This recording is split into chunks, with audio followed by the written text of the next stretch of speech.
Since the beginning of the medium, video game controversies have been commonplace in our society.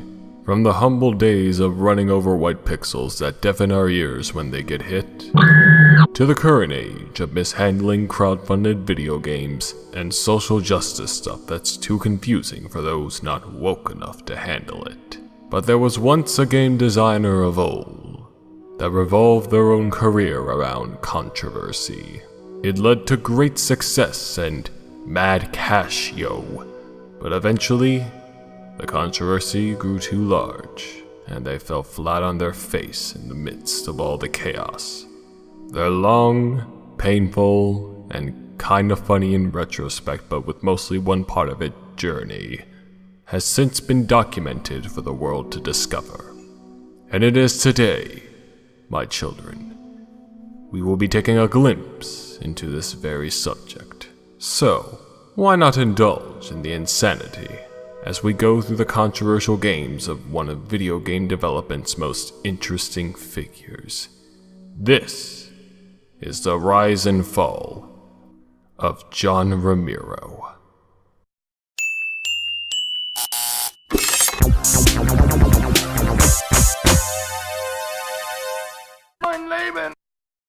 Given my penchant for not really caring about modern video game controversies, which is one of the weirdest opinions that any person on Earth could ever have, you're probably thinking I'm being a dumb idiot yet again and covering easy targets instead of what the people really want. And that's partially true, I am a dumb idiot, but seriously? I've been wanting to do this for almost 2 years now. This bingo card's been unfulfilled for too long. Here's how things will go. This will be a 3-part series with a new part each week where I go over 3 controversial games that our long-haired trash-talking friend was involved in. This isn't actually an in-depth look at this dude's whole career. It'd take like 2 months to make. Any biographical stuff will mostly serve as build-ups or funny anecdotes, at least for the first 2 parts, cause here, it's still all about them video games. So, with that little preamble out of the way, John Romero.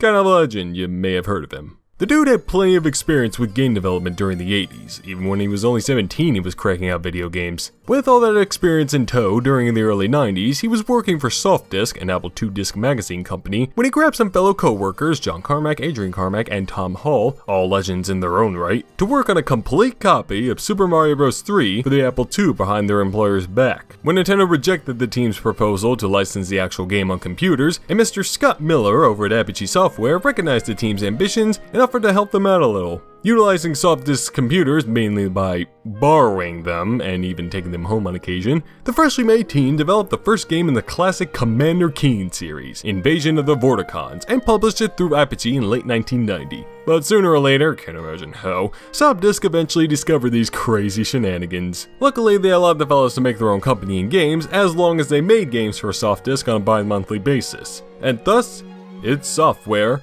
was born. While developing these games, Mr. Carmack, this one, had also been spending a lot of time experimenting, and eventually crafting, a game engine with a 3-dimensional landscape and 2-dimensional rotating sprites as, well, everything else, while Mr. Carmack, this one, was enhancing his increasingly dark art style. After months of work, the team then got together, looked at the resources, and with Mr. Romero's suggestion of remaking the dead IP from the defunct Muse Software, and Mr. Apogee Man volunteering to take over making games for Softdisk, started work on what would become the topic of today's video, Wolfenstein 3D. Oh boy, another Nazi-related game. I can't wait to see how the edgelords will react to this one. But unlike Casey Manager, Wolfenstein 3D is a tad more notable. Just in case you're unfamiliar with this thing though, here's a quick refresher. Originally released as shareware in the spring of 1992, the game is a first-person shooter that puts you in the role of William B.J. Blazkowicz, and your goal is simple: fuck up the Nazi regime a bit. Each level is like a Nazi-filled maze, and while you're shooting up any Nazi or Nazi-like object in your way, you're searching for that elusive exit from this Nazi hell. Or Heil, I should say. That counts as a pun, right? Whatever, it's close enough. I haven't played it too much, but the fact that it holds the title of the grandfather of first-person shooters is kind of a giveaway to its quality. Certainly not bad, very well designed I should say, and killing Nazis is fun regardless of context, but the formula has improved so much over the years that the originator is bound to be basic and dated by comparison, and it kinda is. Well, we're not criticizing games today, we're criticizing controversies. They need to be, or else they'll still be garbage. Another one of the weirder opinions that anyone can have. Well, to preface that, this isn't really controversy, but it is what led to the game's extremely high level of violence. Towards the end of the game's completion, the company had struck a publishing deal with ForumGen to release a retail version of the game. However, ForumGen weren't too thrilled with the visceral carnage the player could cause in the game, and had asked Romero and the boys if they could just tone it down a little.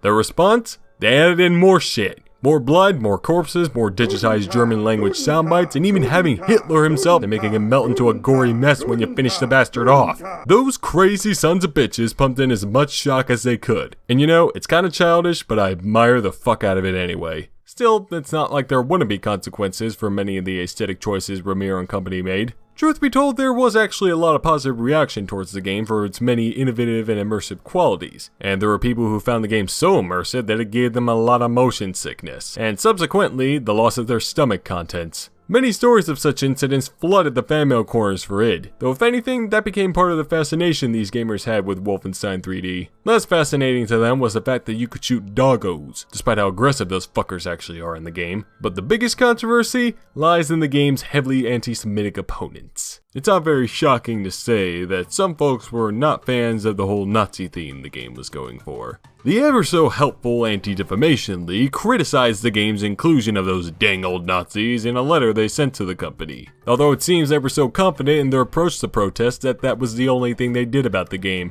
and as expected, it pushed that complaint off to the side. Now, I'm not completely sure what the contents of the ADL letter were, but I can guess it was something along the lines of, "Stop portraying Nazis in such a cartoonish, over-the-top manner. They were actual, literal assholes who did bad things and you should be ashamed for making them goofs." And to that I say, they're Nazis. Everyone who's played the game knows what they did and what they stand for, and every rational human being who found that shit despicable and reprehensible have all the justification they need to blow them apart in this game, or any game really. It's also a bit peculiar how they complain about this and not KZ Manager, which goes against everything they say they believe in. And sure, that game was a bit more obscure than Wolfenstein 3D, but it made the fucking New York Times. So there was a period where it held the public's attention, if only for a second, and the ADL somehow missed it? Come on guys, you gotta step up your anti-defamation game or you're gonna end up useless. One controversy it couldn't ignore, however, was from Die Bundesrepublik Deutschland itself. Remember that little policy those funny people had about how if any media portrays Nazis or Nazi-related imagery and such, regardless of context, that media is getting smashed with the ban hammer unless they change or remove the offending content? Yeah, that went into full effect with Wolfenstein 3D, though considering it was initially shareware available on the internet, which was still in its infancy at the time, implementing such a ban was a bit difficult to achieve, and it seemed like no one had any idea how to tackle that issue at first. In the end, it seems they settled for just not having the game be sold anywhere, and stuck it on the Federal Department for blah-de-blah-de-blah list of games that can't be sold to minors, where it still stands, as of 10 years ago at least. This policy is still well intact to this day though, even affecting the most recent entry in the Wolfenstein series, The New Order. I'm not about to dissect an incredibly complicated political policy, but I can't say that, while I definitely disagree with this stuff, yeah, sorry, the German gamers will have to live with this for now. Though I can assume there are some alternatives to acquiring this stuff, illegitimate or not. Oh, but mein fears, we have yet to see the end of the Zagfort. Please tell me I pronounced that right, I really worked hard on that. The game got super duper popular in the coming months and years, and with popular 90s PC games comes inevitable 90s console ports. And the most curious of all the ports was the Super Nintendo one. On a technical level, the game's relatively faithful to the original PC game, even though the visuals were much blockier. However, Nintendo wasn't too keen on the whole Nazi thing or heavy violence thing either, and as with a lot of their games back then, required many changes in order for the port to be suitable for release. They forced id to get rid of all the blood, and replace it with sweat. Told them to replace the doggos with ratos, had them remove any and all Nazi references, with the enemy now being referred to as the Master State, and just looking like generic guards, and they even had to change Hitler's, sorry, my mistake, Statemasters, bloody awesome death animation to just a prick falling over like he's in a Life Alert commercial. As you can probably tell, I'm not very keen on these changes. I'm usually apathetic to Nintendo's old family-friendly policy, but I think this is an instance where they went too far with it. Like it or not, the original game was about a dude fighting the Nazi regime, and cutting that down, as well as the gruesome violence, to something more appealing to the public takes away a rather crucial part of the experience. True, other than that, the game is pretty much the same as the original. You're still essentially in a giant maze looking for the exit, and they even put 2 new weapons in for this port,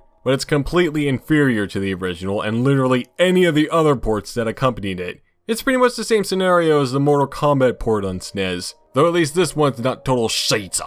Contrary to popular belief, however, it didn't care too much about the situation, as they made a hefty profit from it anyway. And yeah, it is true they licensed the game's engine to the somewhat infamous Christian game company Wisdom Tree for them to make a kind of parody of the game with Super 3D Noah's Ark, but they didn't do it out of malice as the legend goes, they just did it because it sounded funny. And that's about it with Wolfenstein 3D. It did spout some controversies, but compared to other stuff going on at the time, and the stuff we'll be talking about in the next parts, it was rather mild, which is kind of surprising given how gruesome the game can get and the fact that Nazis are in it. I'm not too impressed with what controversies we got from this either, yet another one of the weirdest opinions anyone could have. Honestly, the development of the game is a hell of a lot more interesting than the kerfuffles it ignited. And as for coverage of other Wolfenstein games, true, some were controversial too, but it's mostly the same German stuff we saw today, so don't expect to see any of that in the future. For now though, take heed, my younglings, as while Mr. Romero has found success with Wolfenstein 3D, the controversy would only be ramping up to the heavens from here.